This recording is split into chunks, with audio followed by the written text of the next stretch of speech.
Welcome to Earth Archives. I believe you all know that although Islam and Christianity come from the same source, they are almost incompatible. However, did you know that the opposition between Sunni and Shia in Islam is probably even more intense? What's going on? Today we will talk about the key to the split, the Battle of Karbala. Before the show starts, please subscribe, like, and turn on the little bell. Without further ado, let's officially start. The Battle of Karbala, the 10th of October 680 CE, was a small-scaled military engagement, fought near the river Euphrates, in modern-day Iraq, which saw the massacre of heavily outnumbered Allied troops under the command of Husayn ibn Ali, l. 626-680 CE, and also given as Hussayn, by the army of the Umayyad Dynasty, 661-750 CE. Though the battle was one-sided and ended with a decisive Umayyad victory, the fallen soldiers of the Husaynid faction, including Hussayn himself, have ever since been venerated as martyrs of Islam. This battle also became one of the core reasons for opposition against the Umayyads, who were overthrown around 70 years later in a bloody rebellion. Even to this day, the battle remains one of the central defining elements of Islamic heritage and is commemorated annually through the Ashura festival by Shia Muslims. Historical context. Political tensions had begun to divide up the nascent Muslim community immediately after the death of Prophet Muhammad, l. 570-632 CE. Since the Islamic prophet did not have any male heirs, the succession of his temporal position became a matter of dispute, and Caliph Abu Bakr, r. 632-634 CE, assumed control. However, a group called the Shi'at Ali, the party of Ali, favored a son-in-law and cousin of the Prophet, Ali ibn Abi Talib, l. 601-661 CE, the husband of Prophet's daughter Fatima bint Muhammad, l. 605-615-632 CE, for the position of Caliph.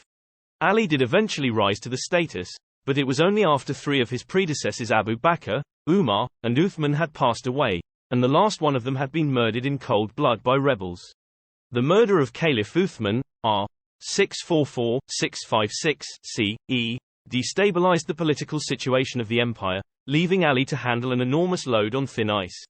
Uthman's cousin and the governor of Syria, Muawiyah, l. 602-680 CE, later Muawiyah I, r. 661-680 CE, refused to settle for anything but justice for this fallen cousin. But when Ali failed to comply with the request, the fissures deepened between the ruler and his subordinate, which resulted into an intense civil war known as the First Fitna, 656-661 CE. This war ended only with the death of Ali, who was murdered by a renegade group who once supported him, known as the Kharijites. Thus ended the era of the Rashidun Caliphate, as the first four caliphs are collectively referred to by Sunnis. Muawiyah's path lay clear after Ali's death, and he soon assumed the title of Caliph, unopposed by any other prominent leading figure of the time. Ali's eldest son Hassan, also spelled as Hassan, meaning beautiful, temporarily held on to his father's position but abdicated in Muawiyah's favor in return for a high pension. Moreover, Muawiyah also agreed on some terms with Hassan, which are collectively known as the Hassan-Muawiyah Pact. One of these conditions dictated that the seat would pass on to Hassan if Muawiyah predeceased him, and it was likely to happen since he was much older, but fate would have it otherwise. Some sources dictate that Muawiyah treated Hassan and his younger brother Husayn ibn Ali, l. 626-680 CE, with great reverence, and even showered them with gifts and favors. But in 670 CE, Hassan was poisoned by one of his wives for reasons highly debated. There is no direct historical evidence to suggest that Muawiyah was involved in the murder, but considering that he stood to gain the most from it and that he would not have been able to appoint his son, Yazid, l. 647-683 CE, as his heir otherwise, it is only natural for historians to look at him with doubtful eyes.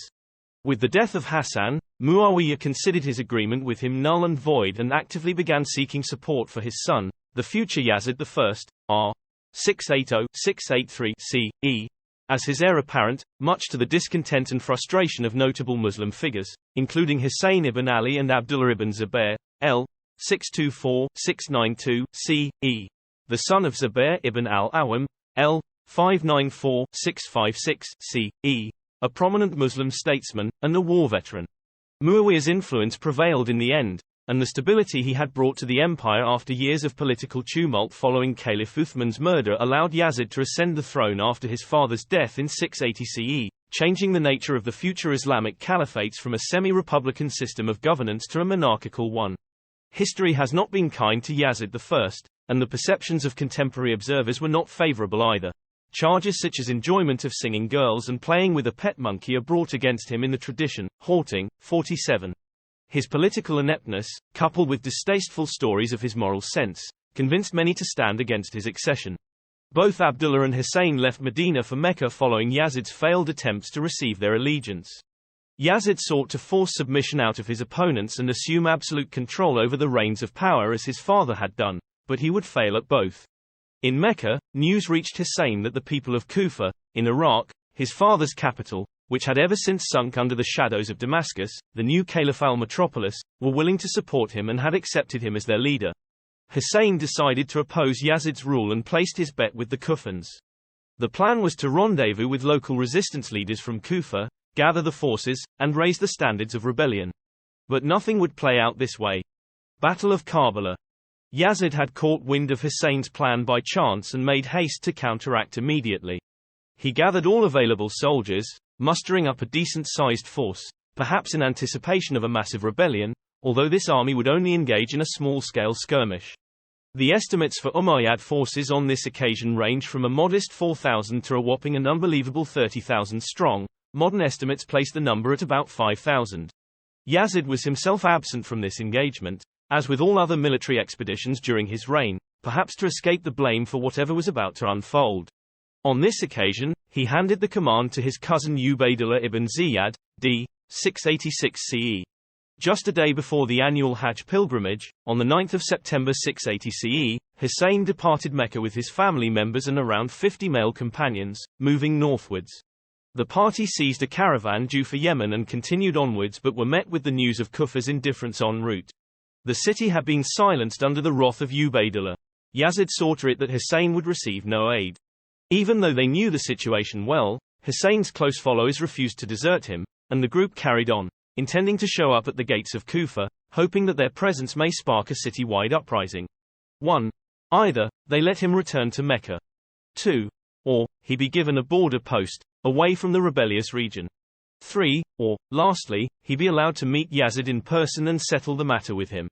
Others have contested the validity of this claim and instead asserted that by this point, Hussayn was ready to fight to the death. Both sides prepared for battle on the 9th of October. Hussayn offered his men the option to slip out of the camp under the cover of dusk, but they were not willing to desert him. The Hussaynids tied their tents together and dug a defensive ditch behind this line of tents, filled with wood to be set alight if the opponent attacked from the rear. The combatants then stationed themselves in front of the tents, with the ditch and the tents securing all sides but the front. Hussayn's side comprised of 40 infantry and 32 cavalry soldiers, although by some accounts, the number was somewhere around 100 foot and 45 horse-mounted soldiers. In either case, the Umayyad troops vastly outnumbered the Husaynid force. In hand-to-hand combat, however, the Hussaynids appear to have bested their foes by some Muslim accounts, but since the event has been quoted with such frequency and blended with fiction over the years, it is virtually impossible to disentangle history from the legend and hagiography with which it is associated. However, the resolve of Hussayn is beyond all doubts, as historian John Joseph Saunders notes. Though the odds against him were overwhelming, Hussayn, determined to die fighting, while his women and children crouched in terror in their tents, he drew out his little band and engaged the enemy. Fighting commenced on the 10th of October, when at dawn the Hussaynids set the ditch alight and manned their positions, fighting off enemy assaults. Though steadfast, Hussayn's forces soon began to wither. The cavalry troops on Hussayn's side dismounted when they lost their horses and continued to fight on foot, and forced the Umayyad bands to retreat several times. It was after one such retreat that their foes set Hussayn's camp alight, hoping that with the tents burned to the ground, their flanks would be exposed to attack, allowing an encirclement. Sometime after noon, Hussayn's companions were surrounded and killed, and many non-combatants rushed to their aid. These were young lads, barely at the cusp of manhood, but were not spared. His nephew Qasim, a boy of 10, died in his arms. 2 of his sons and 6 of his brothers also perished. Legend has it that even though the Hussayn was heavily wounded, having taken an arrow volley straight to his mouth and a heavy blow to his head, he fought his attackers until he was finally beheaded by one of them. The battle was over. Around 70 men from Hussayn's side lay lifeless on the ground, all of whose bodies were decapitated and their heads sent to Damascus. Husayn's belongings were stolen, his camp looted, and the women and children of his family imprisoned, to be presented before Yazid. Husayn's only surviving son, Ali Zayn al-Abidin, l. 659-713 CE, who had not participated in the battle owing to his sickness, was spared, but the loss incurred upon the house of Ali was irreparable. Umayyad casualties were also comparable, with 88 dead, all buried before the army moved on. The same courtesy, however, was not extended to the dead of the opposing force. Once the army and the captives had moved on, locals of the surrounding area gave Husayn and his followers a proper burial, without their heads. This site has become enshrined today and is considered a holy site by Shia Muslims, although the Sunnis do not consider Karbala itself to possess any religious value and only lay emphasis in the steadfastness and resilience of Husayn and his supporters. Aftermath. According to some accounts, when the victorious general was presented with the head of the fallen leader, he poked at it with a stick, which disaffected a soldier amidst his rank. Another version of the story states that it was Yazid in Damascus, who did the deed in public and was reprimanded by an old man, barely able to walk, who had been a companion of the Prophet. In either case, Yazid did not mistreat the captives, perhaps fearing that he might be incriminated in the whole affair if he did so, but this turned out to be of no effect. Some say that Yazid even cursed his cousin over the killing of Husayn, stating that he would have spared him had he been there. The women of the fallen imam's household wailed and were even joined by the women of Yazid's family, prompting the sovereign to send them back to Medina, with compensation for the financial losses sustained by them. However, problems for Yazid were far from over. To preempt a large-scale rebellion, Yazid ordered his troops towards Medina, and the Umayyad forces defeated the natives at the Battle of Al-Harra, 683 CE, which was followed by the sacking of the city. The Syrian forces then advanced towards Mecca, where Abdullah ibn Zubayr had established himself as the de facto ruler of the region.